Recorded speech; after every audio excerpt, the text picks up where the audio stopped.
Moin, Sonnenschein. Vergnügen mit Platt für Jung und Alt. Am Strand. Oh, diese Weg ist das Wetter besonders schön. Man af und an ist das ein bisschen Tauhit.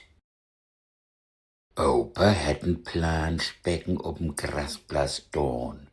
Dort planscht Heike, Hauke und der Hund in Rümmer. Die Kat macht nicht mit in Water rein.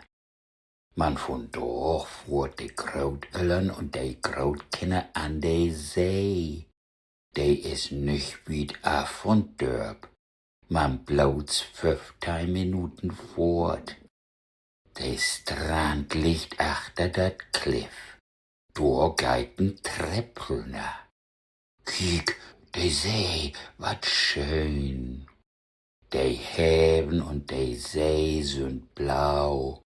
Der Wind is von durch flau. Da sind die Bögen nicht so hoch. Kiek, da sind ein paar Seilböot.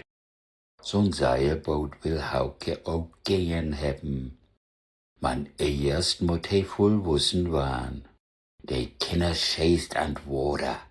Rinn mit de Föt, mit de Bein und den heel und deel innerducken. Brrr, wat kalt dat is dat Water, rohrt Heike und löppt traurig durch'n warmen Sand.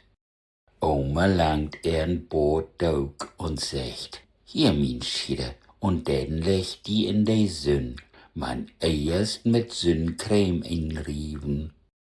Hauke bleibt noch in Water. He macht gern schwimmen und mit sin Snorkel ducken. Opa und Oma beluert dat he kein dumm Tüch mogt. Loder sitzt se alte Haupt ob'm graute Deck und ät Picknick. Die Möwen kommt dran, se kriecht und wird wat afkriegen. Und dann geht Krautöllern und Krautkinder ob'm Strand langs und sögt ne Muschelschellen und Bahnstein. Man Bahnstein daut se kein finden.